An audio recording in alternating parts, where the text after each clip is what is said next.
and to the republic for which it stands, one nation, under God, indivisible, with liberty and justice for all.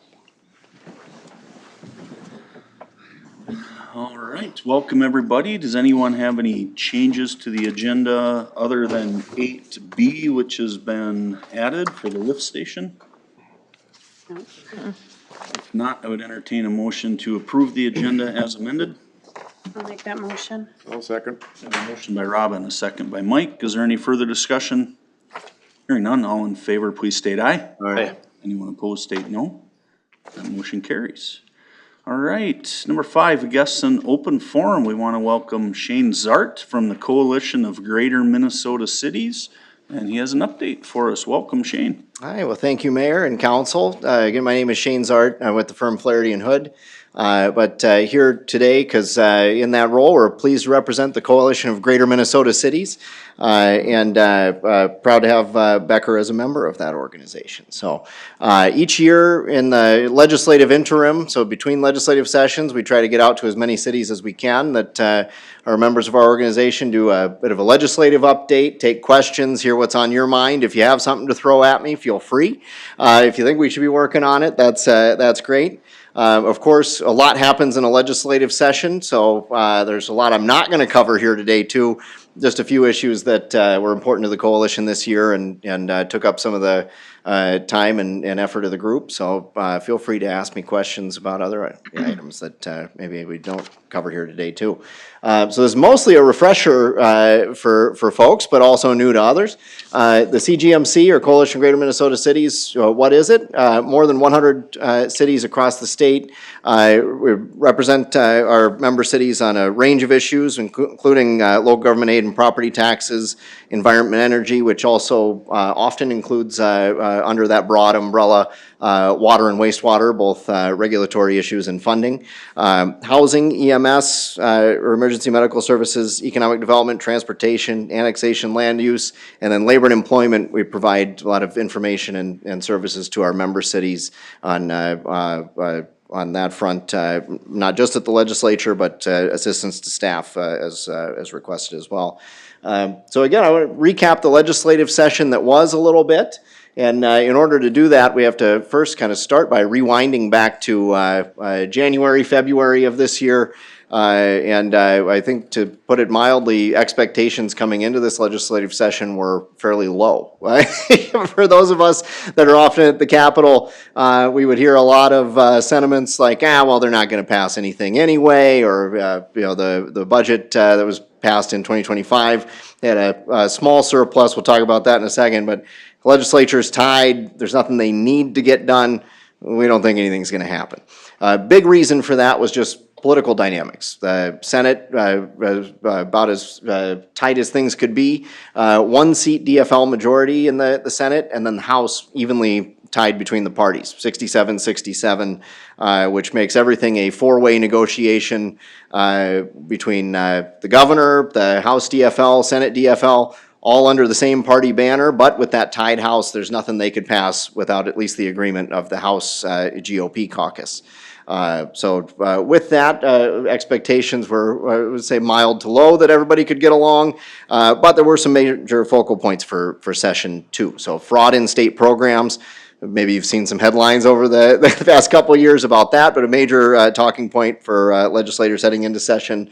Guns or gun control became an issue between the 2025 and 2026 sessions. Also pairs with school safety, also on the list here, especially around certain legislators wanting to be aggressive on that issue after the Annunciation school shooting in Minneapolis between sessions. HCMC, or Hennepin County Medical Center, became a major focal point of session, but was on the brink of financial collapse.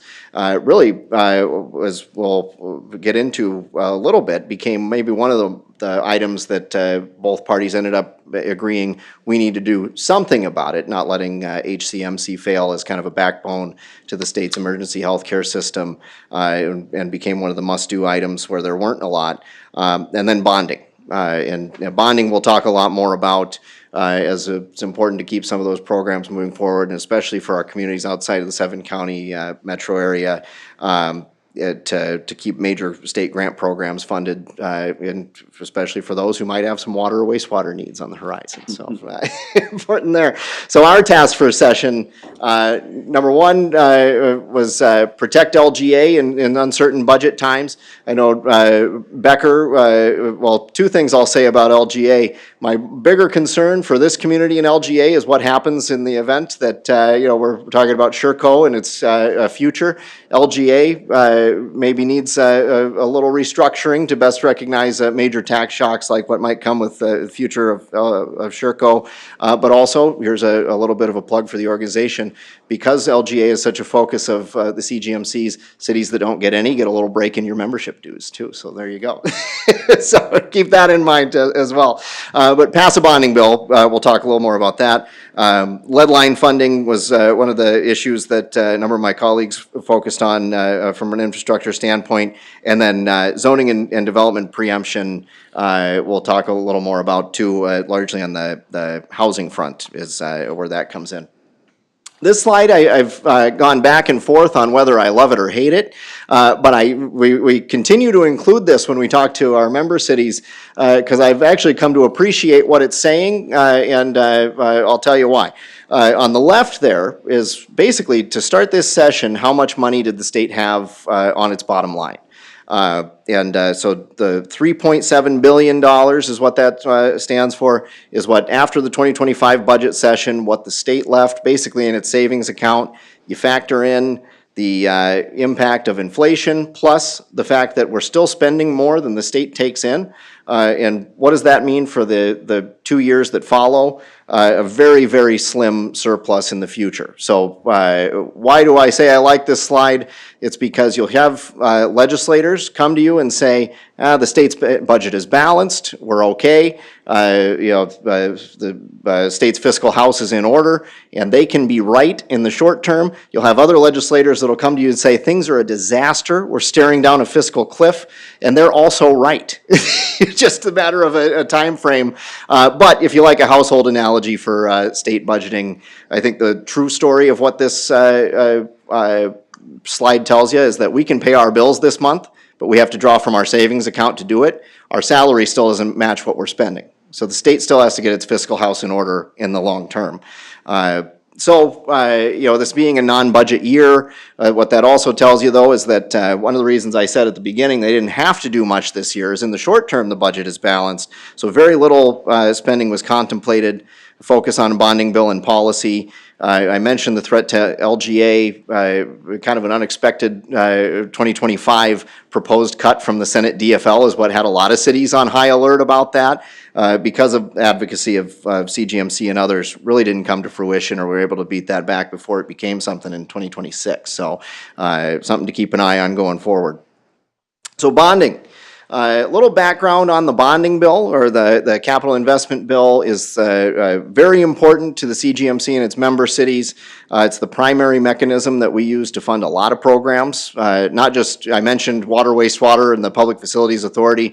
There's also a number of Greater Minnesota specific economic development programs that are funded primarily through the bonding bill. One I know that Becker used some years ago, which I looked at Greg, it might predate Greg when he used it, but the Business Development Public Infrastructure Program was used as an economic development program. Very important that the legislature pass regular bonding bills to keep those things moving forward and keep opportunities alive for Greater Minnesota communities. But also requires bipartisanship, and not just when the House is tight. Any year that you want to pass a bonding bill, if you want to obligate the state and issue debt to fund public projects, the Constitution says you need 60% of each body, both the House and the Senate. So unless somebody has a supermajority in both bodies, they all have to get along to pass an infrastructure bill. The governor's proposal, heavy on state-owned assets, and what's kind of implied there but not said is that it was very light on local assets. So communities with local projects kind of left out of the governor's proposal. It was heavy on capital complex security. The PFA would have been funded under the governor's proposal at $99 million. Sounds like a lot of money. When you talk about statewide water needs, it's not. So, other programs, I mentioned BDPI, 2.5 million in his proposal is a pretty light number, and then $0 for local road and bridge programs that are offered out through grants when they're funded by the bonding bill. And then all that the governor set aside for local projects for individual city requests would have been 35 million total. But the good news, I guess, for multiple communities throughout the state is the governor is only one part of the process. There's also the legislature itself plays the biggest role in the bonding bill and what the ultimate outcome is. So this slide really just highlights some of our members advocating for a larger bill and for projects or programs within the bonding bill. But this slide is the important one because it's the final product. At the end of the day, I think it was in question maybe until the final hours whether they would get it done, but they did. On the final day of session, they rolled out and passed a $1.24 billion package. That 1.24 includes both bonding and cash from the state. When I mentioned 99 million is not a lot as it relates to water programs. 400 million is a little better. So at the end of the day, the legislature came through with a little higher number. Important to keep those water, wastewater grant programs funded and rolling because communities with needs apply for those, and sometimes you can wait a while on the list if it's not funded. Local bridges, 25 million. Local roads, 47 million. When it says undesignated next to that 25, that means there will be a process where any city can apply for those funds if you have a local bridge or local road project. BDPI, unfortunately, only at 2 million, doesn't go very far statewide. And then unlike 2025, where the entire bill was largely just state assets and state programs, a number of local projects were included at the end of the day here. So lead service lines, we do touch on in our updates as we travel the state. The good news is, though, one of the primary things that was required a few years ago was the EPA, so the federal government is requiring every community in the country to inventory and replace lead service lines to homes and other properties by 2037. It's a very expensive and big task. The task one in that, though, was identification. And Greg, I know you know this too. We can gloss over this a little bit as it relates to Becker because yours have been identified as far as I can tell in the mapping tools, and you don't have this issue as well. So lead lines, though a major health hazard, something that the state has had to take on the cost of helping communities meet this federal requirement, communities and homeowners, I should say. So in 2023, the legislature put $240 million as a kickstart to this. We do highlight this one, though, because I think it helps tell the story of session where 2023 with the state's fiscal house I guess I've used the fiscal house in order analogy too much here, when the state had a lot of money sloshing around, $17 billion surplus in 2023. They put $240 million toward this program, even though it's one of the bigger public health challenges facing the entire state. This year, with a tougher fiscal outlook for the state, they only put $15 million toward it. So I think a lot of concern that not just this, but other programs that are benefiting communities throughout the state might have a tough road ahead if the state's fiscal situation continues as it is. So housing and zoning. This one starts with a little bit of a headline because we're talking about a theme that's developed over the last few years. In 2024, a bill was introduced called the Missing Middle Proposal, 2025, the Yes to Homes Act, and 2026, the Starter Home Act. We kind of lump all these together in one headline because they're three different names for a similar thing. Each of these three sessions, the legislature has introduced and pursued legislation to increase housing availability and affordability throughout the state. That's a laudable goal. The issue that we've had with it is that each of these proposals, the primary mechanism it would use is to take a top-down, one-size-fits-all approach where the state would tell communities what they can and can't do from a land use and zoning perspective. So this year's bill looked a little different than those previous years in that all of these requirements, or nearly all of these requirements, I should say, that are listed on this slide and the next one in the previous 2 years would have applied to every city in the state. This year, we'll call it an early compromise, I guess. Still maybe not great for local governments throughout the state, but it was a little more of a choose-your-own-adventure, and it was kind of a tiered approach. So the first bullet point there, where we're talking about preemption of aesthetic and material standards, HOA preemption, requirement of ADUs throughout the state. Every community would be required to allow them throughout the state. Those would apply to everyone, and from there it was population-based. And this might be, Greg, I'm going to look at you as a resource here. This might be particularly unfortunate for Becker, because if the population threshold is 5,000, I think at the census you were maybe just under, and now you're just over. Is that correct? So that's right. So cities over 5,000, maybe there are other benefits. You get more state transportation dollars, so there's things like that for tipping over 5,000. But this bill, and don't worry, it didn't pass at the end of the day, but would have applied these requirements to you as well. So must allow up to 4 units on 33% of areas zoned as single family. No minimum lot sizes greater than 1/8 of an acre in greenfield areas. Must allow multifamily in 33% of areas zoned commercial. I think these are all toned down versions of some of the proposals we saw in the previous 2 years, but you can kind of see where these are going. It's the state telling you how to plan your community, how to develop, and taking control out of the hands of folks like the ones sitting in your seats, and who would prefer to plan your communities, I think, with input from folks that sit in these seats. So cities over 10,000, would have had a little bit more of a choose-your-own-adventure, where the bill, as it was introduced this year, would have allowed cities over 10,000 to kind of pick. You must do at least some of the requirements listed in these bullet points here. So we include these, though, to say, this bill didn't pass. I'll preview the next slide.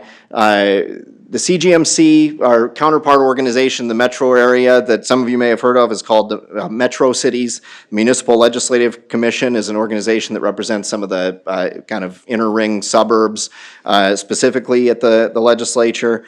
Continued to push very hard for local control on this issue. The League of Minnesota Cities this year, they've been very active in the prior 2 sessions on this bill. This year kind of took a backseat or dropped their active opposition to this legislation. Still, though, the bill was heard in the House, lost on a vote in committee. It was scheduled and then unscheduled a couple times, but never ultimately heard in the Senate.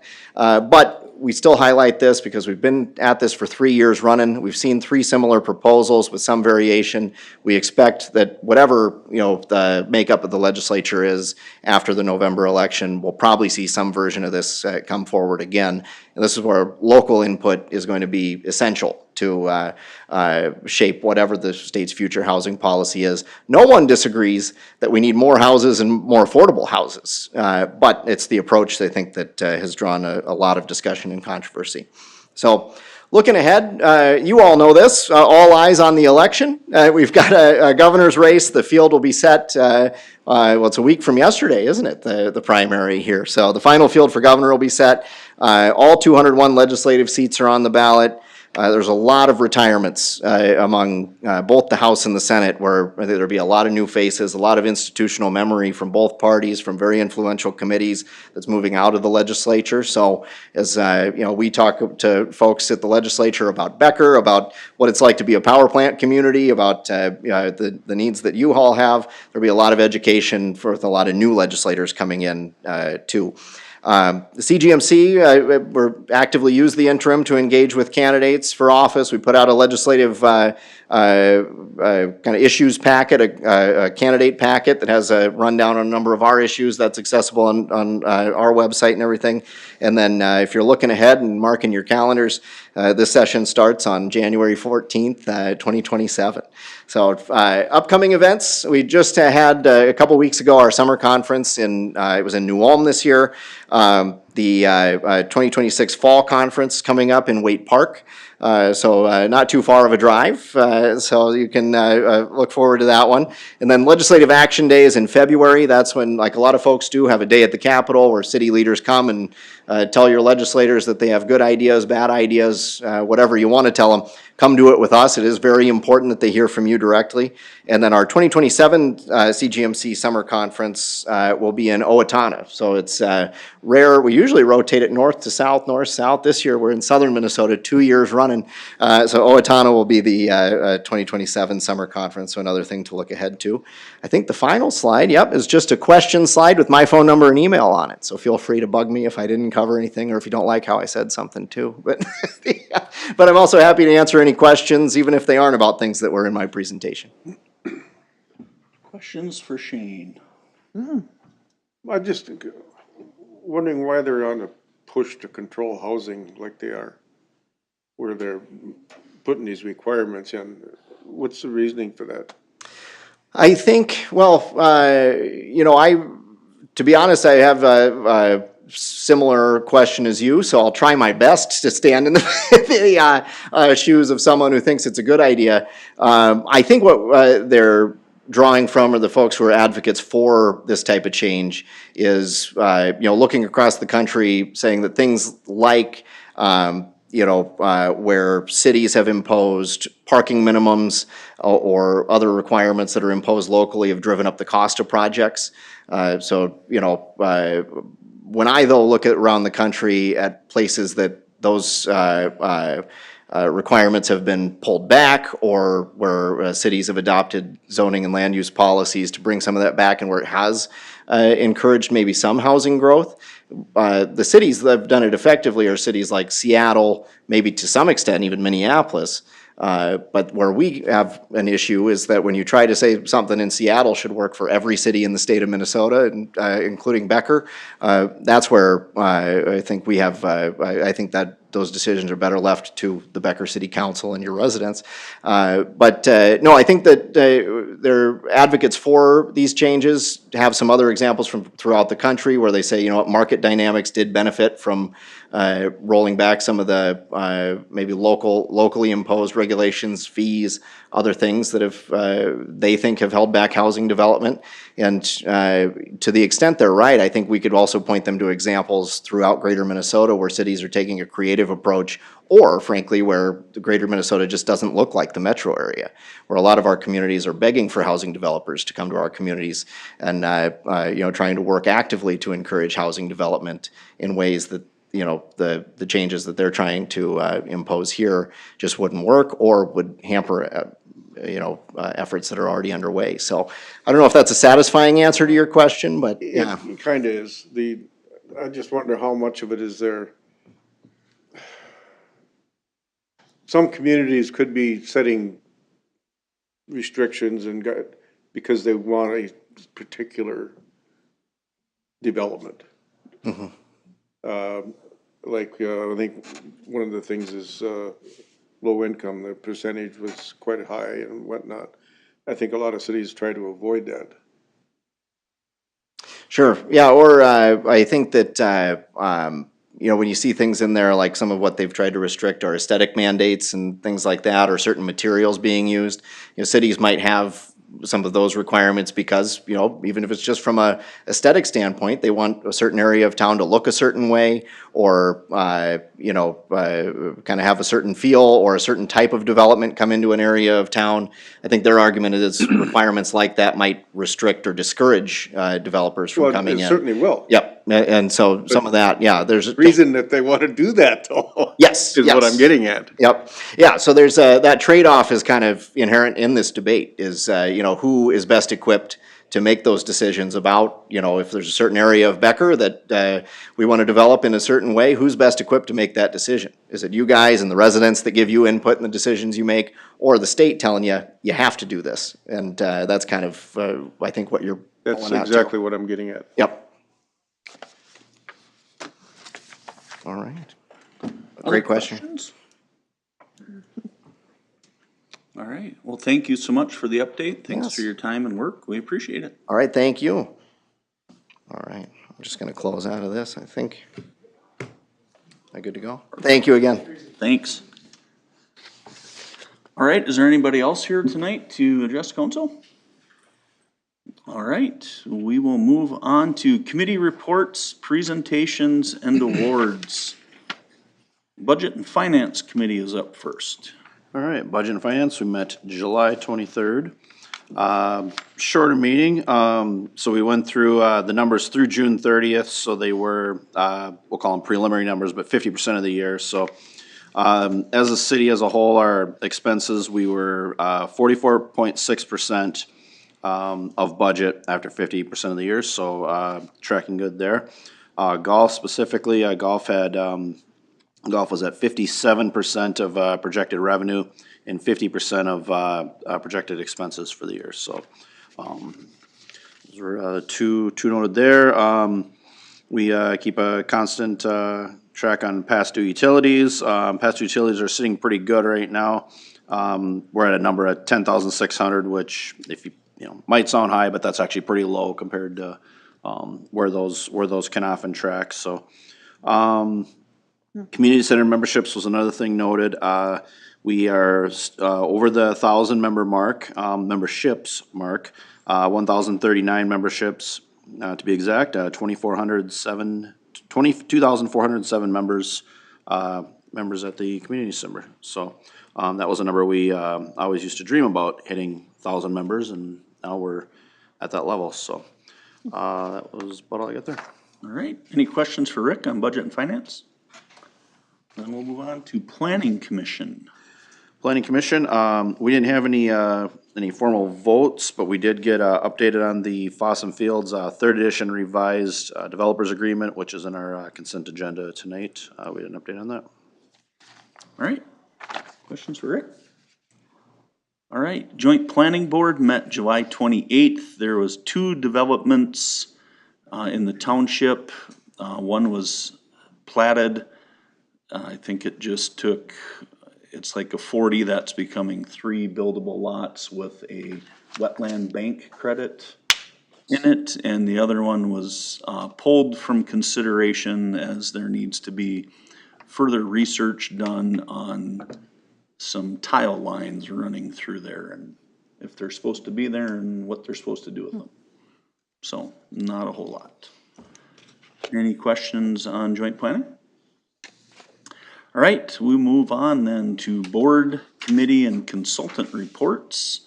And Mr. Knutson has some updates on the 122nd Street road improvements. Good evening, Mayor and Council. As you recall, back in May, we had a resident come in and talk with us about the shared road, 150th and 122nd. So we went to work on it to start studying it and see what we could do. I met with the township road supervisors, worked through our Public Works Committee on what possible solutions were, and we all arrived at the same fact, which was to diminish the traffic, we needed to terminate one end of the road. After a good discussion, we went through it and it was decided that we would look to terminate on the east end of 122nd Street, as illustrated in your packet tonight.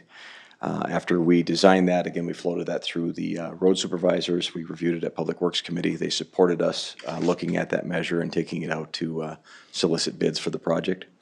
I worked with engineering just to give us a concept drawing of this. It's very straightforward as far as what we're doing. As you see the results of the bid numbers, I didn't want to spend that much money on engineering a road when we felt we could accomplish the task at hand with the road that's out there, knowing we had interested parties that are currently working in the community or have done a lot of work in the community. So we reached out, Capital Paving, Bartson Excavating, and Ruck Excavating were the 3 contractors that we discussed because of their current proximity to town and the work that Tony does, not only for the city, but the township as well. Having done that, Bartson did elect to not submit a bid. It just wouldn't work into their timing schedule. I pushed for a fall completion, and they weren't sure if they could hit the timelines that we wanted to. So instead of running under the gun, they just decided not to submit a bid. Capital Paving was over the engineer's estimate on that. which we did give them a little grief. The mobilization. Yeah, yeah. That Already here. That shot him out of shot him out of the ballpark. But Ruck came back with what I had hoped initially coming in, that we would see a number under $25,000, and surprising, Tony hit that mark. I did walk him through the project this morning. We met out on site. We walked through the whole thing just to make sure that we're covering all of our bases and we've got everything identified out there. What we will do, we hauled some excess material from the golf course out there and dropped it. I worked with our street supervisor this morning. He's actually going to get crew out there. We'll move that out of the area, so it's not going to be part of this project. That the township isn't going to be paying for us to move any of that excess material. So he'll have a clean slate to work with. We'll have our engineers go out there and stake 5 radius points in the new road cul-de-sac, and we'll set a control elevation as well as elevations on the side of that shoulder, so we can crown, even though it's gravel, we'll still crown the cul-de-sac so we get proper drainage out there. We'll create a ditch. The existing road bed will be completely removed. It'll go down to existing what we'll call ditch pavement or ditch elevation right now.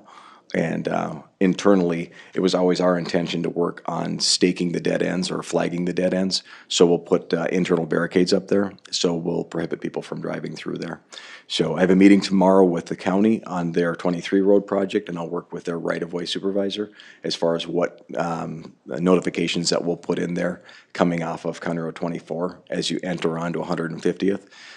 We're hoping that he'll allow us to put a longer-term road traffic control change ahead. So when people come in there, and immediately when you turn on 150th, we'll flag both sides of the road with permanent no outlet signs on there as well. The other side, it's our road that we'll flag with traffic control signs ahead, and then it'll just be a no through access on that road. So we'll leave the existing paving on the east side of 122nd Street right now, far enough that you can pull in and back out to get turned around if you pull in there not seeing the barricades that are put in place. So with all of that work done, I'm very comfortable that Tony fully understands the scope of the project. We're not importing any material. The material that's out there is adequate enough to widen the bulb of the cul-de-sac and use it. If there's any excess material, we don't think there's going to be much, if any. It'll be left close proximity to the park because we'll use it for future pad expansions, pavilion, or play equipment expansions out there as well. So are you basically taking all the street material beyond the cul-de-sac and using that to build the cul-de-sac? Correct. The majority of that is going to be used there. I've also asked Tony, since we'll have the equipment on site and a grader on site, that we're going to take from the cul-de-sac, work our way back out to County Road 24 to make sure that any washboards, any slope changes or anything, they'll just do a final good grading to make sure that we're when he pulls his equipment out of there, the road from 24 to the cul-de-sac will be in great shape. It's our responsibility to keep it, summer condition and winter condition too. So if we have to use any there, we'll use it there. Otherwise, we'll use those materials. I don't think there's going to be any there, but we'll look at it and see how it settles out.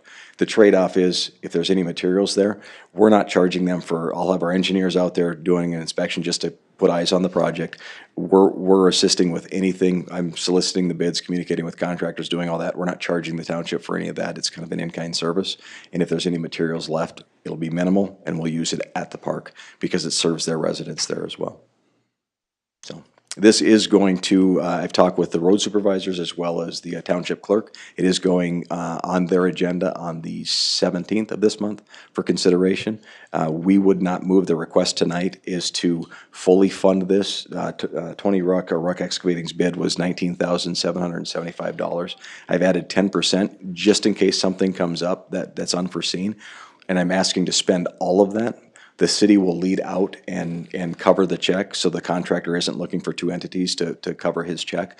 We would be the lead agency on that, and then once the work is done and completed to satisfaction, we would look to then work with finance to create an invoice back to the township that they can reimburse the city for that, and we'll put that fund back into the CIP if you guys choose to move forward with this tonight. And I have not heard any opposition from the township. Is anybody? I've talked with I've reached out to the township and asked them, communication with your residents. You have 7, we have 1. I've been in steady communication with our city resident out there. I've talked with 4 of the township residents, showed them what's going on with this in the exhibit, made sure that the township is aware, let your people know. The other thing that we'll do is, as soon as it gets approved, if you approve it tonight, it gets approved at township, I'll immediately work with Tony to post this on our website and Facebook.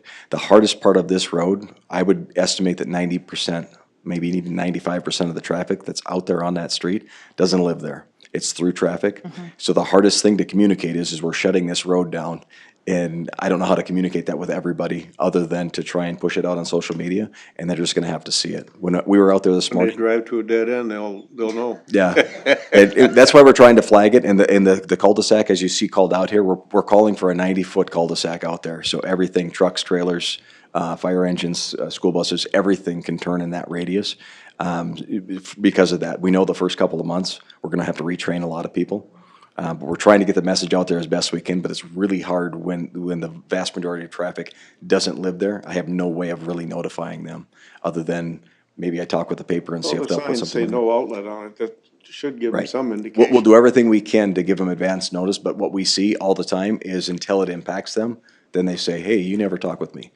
So we're trying to share this as best we can. I tell everybody I talk to, hey, tell your neighbors, tell people that you know, this is happening. The residents that I've all talked to are super excited about this. Yeah. And this morning when I was out there with Tony, we're working through the project, I purposely counted, 6 vehicles, 4 coming from the township coming into town. And I just watched them drive all the way through town, so they used it as a cut across. It wasn't, residential traffic there, so. Well, and the fact that you have one of your residents come in a public forum and, presumably speaking for all of them, saying we would like it closed.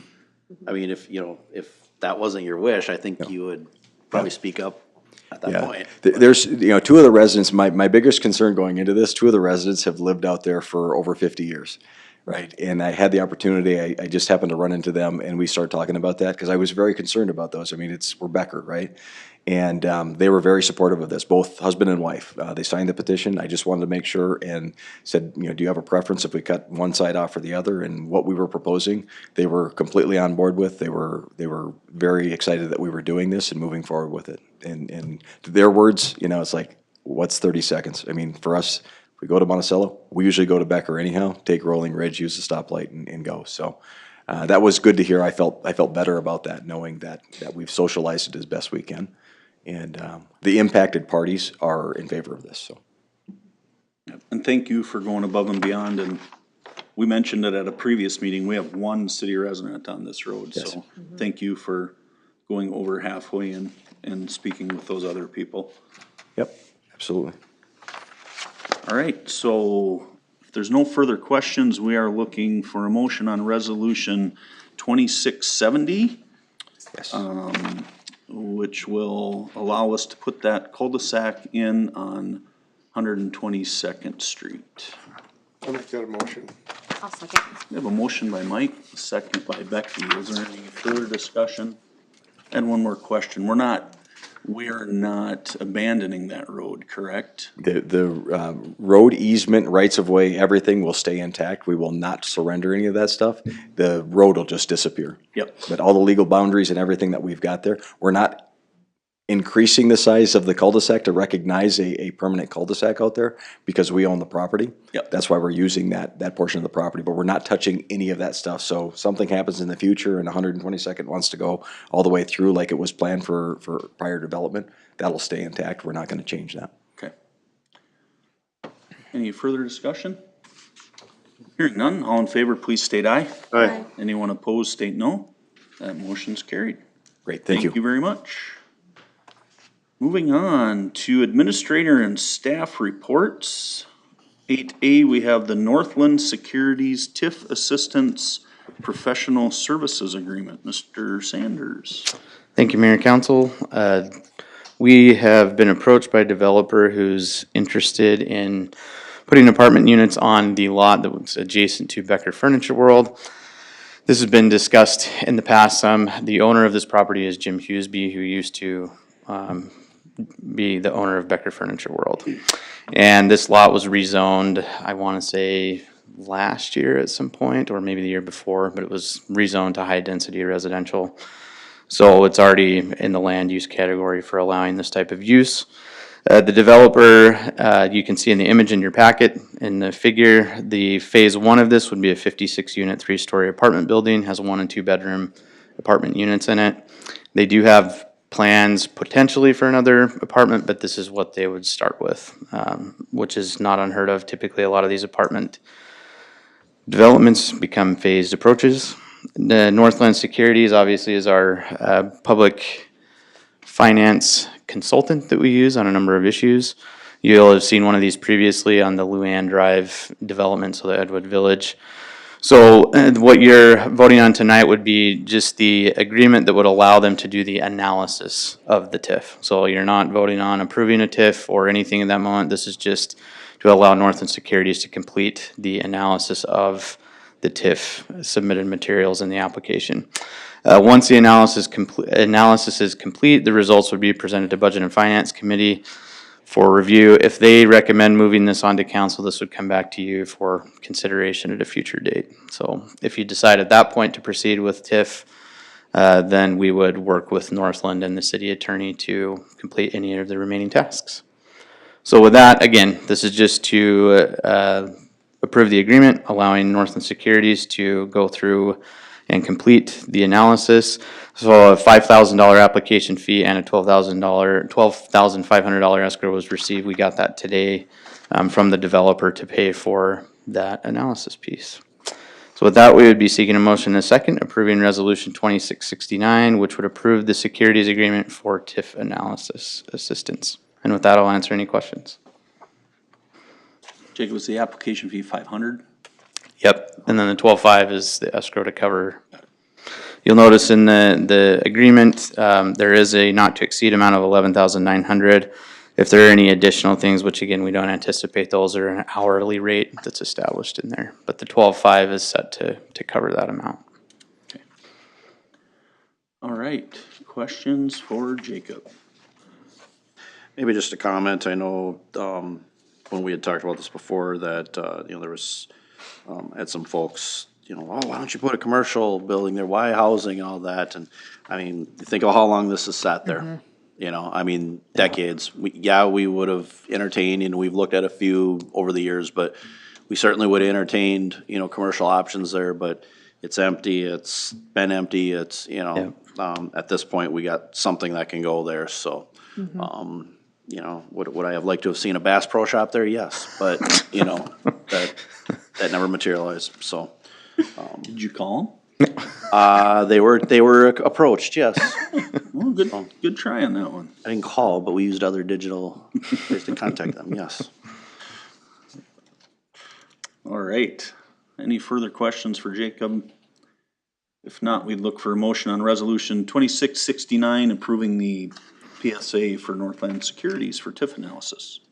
I'll make that motion. One second. We have a motion by Robin, second by Rick. Is there any further discussion? Hearing none, all in favor, please state aye. Aye. Anyone opposed, state no. The motion carries. Thank you. Thank you very much. Mr. Liston's up next for lift station number 16.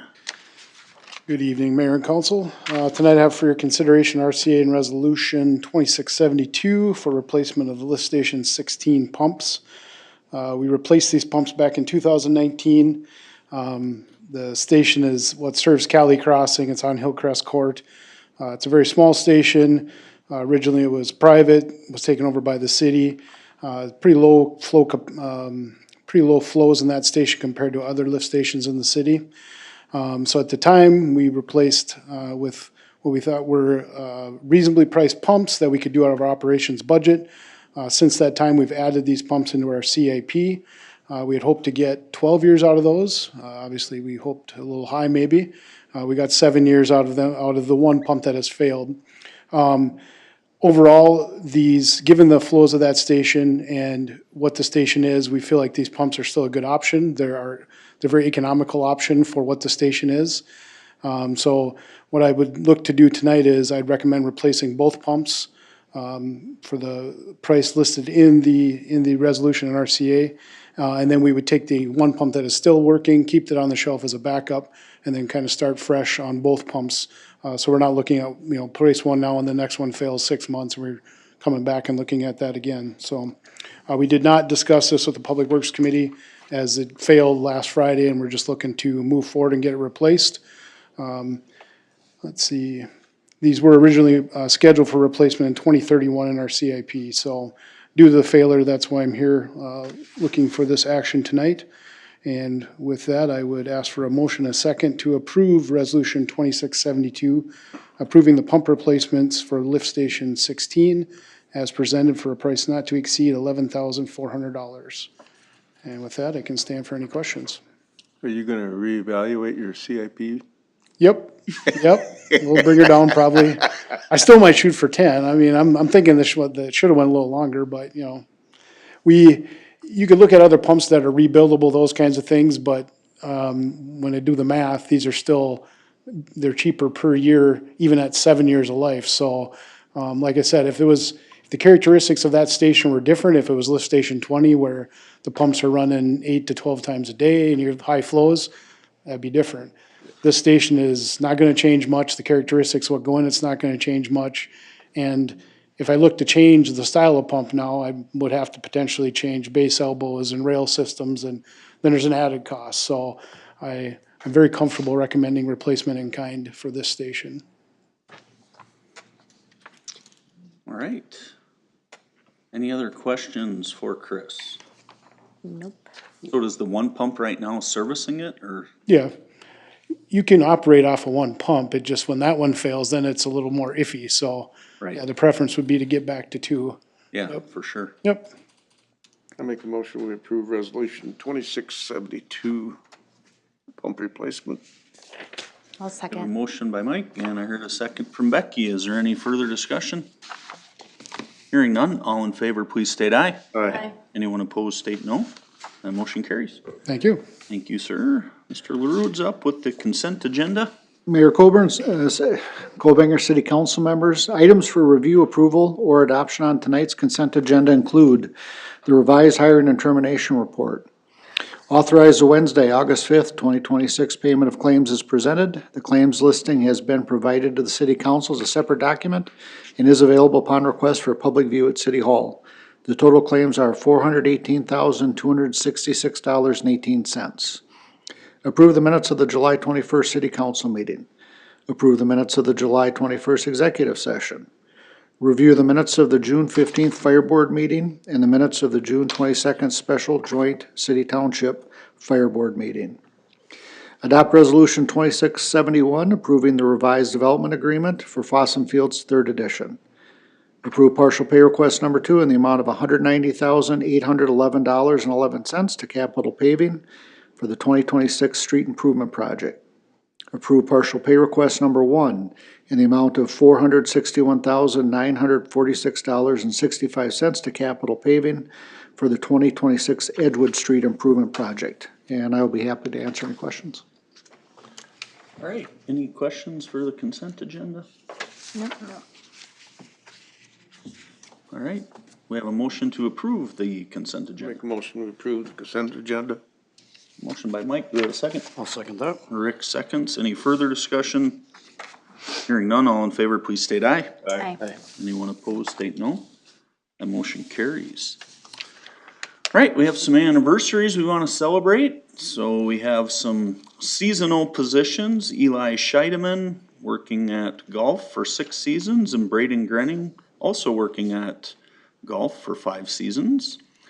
Part-time positions, Macy Spear at Golf Food and Beverage for 5 years, Lenine Duke at the Community Center for 5 years, Lily Keenan at the Community Center for 6 years, Cadence Cox at Golf Food and Beverage for 6 years, Jamie Langley at the Community Center for 8 years, and Christy Fall at the Community Center for 17 years. And a couple full-timers, Troy Zwilling, our lead operator at the wastewater treatment facility for 5 years, and Josh Kuha at the golf course, our Rec and Leisure Services Assistant Director for 8 years. So thank you to all those folks for your continued work and dedication to the city. If anybody's wondering why we met on a Wednesday, it's because last night was Unite Tonight, so I just wanted to pass along a thank you to, we had 7 Night to Unite events, we'll call them. Got to give Third Street a shout out. They had custom T-shirts made. That's pretty much, that wins the award, I think, for most organized. Everybody else did a fine job as well. And thanks to the fire department and the police department. And we had the ambulance from CentraCare stop at the last stop and said they would love to participate in the future as well. So, Nice. great conversations. And just a reminder that, let's just say you were sitting at home and someone rang your doorbell and was trying to solicit you to change your garbage service. I'm just picking one out of the air. I think They it's need to about, have a solicitor's permit. They need to be permitted by the city. You can ask them to see that permit. It's specific to the individual, not the company. And if they do not have it, yes, they're actually breaking the law, so. Did that happen possibly last night, right in front of the chief and the mayor, right in the middle of the Night to Unite event? It did, actually, yes, it did happen at the the Night to Unite event, which, was either incredible timing for us or terrible timing for that, young gentleman who was out doing that, so, yes, it did happen, and there was a lot of questions, so it was a great educational opportunity. And I would just encourage all business owners to follow the rules. We appreciate your business here, but it's really frustrating when it's a repeat business doing it here, all within a fairly short amount of time frame. So that gets a little bit frustrating, and it's not fair to the workers if they're not aware of what's going on. So you can always ask to see their solicitor's permit. You can check the city website. We do have a list of anybody who's currently licensed. It doesn't apply to, right, the Cub Scouts or something like that, or religious or political things, speech that's protected by the Constitution. But if you are trying to sell a service, you know, if we had hail or something like that, it does apply, so. And just for council's information, Greg and I have spoken, and we're gonna put that on a future Second meeting in September, exec session. exec session. Just, I've had some residents reach out, and there's a lot of questions, and, so we're just gonna kinda review that whole thing and see what we can do right, to encourage compliance with that. I had one resident tell me they had 8 people stop by within a week I believe it. for different services, so I live on a cul-de-sac on the edge of town. I don't get a lot of them, but, some people do, so we will be reviewing that here in September. Anybody wanna add anything about Night to Unite or anything Yes, I else? do. We were at the senior apartments on Edgewood there, and they were very appreciative of staff keeping the roads open for them. And they wanted me to pass that on to you. All right. Yes. There you go. Good job getting the pony yesterday. It was fun. I would like council to weigh in. I don't know if this is appropriate timing, but Officer Hickerson, everybody saw the photo with the pony.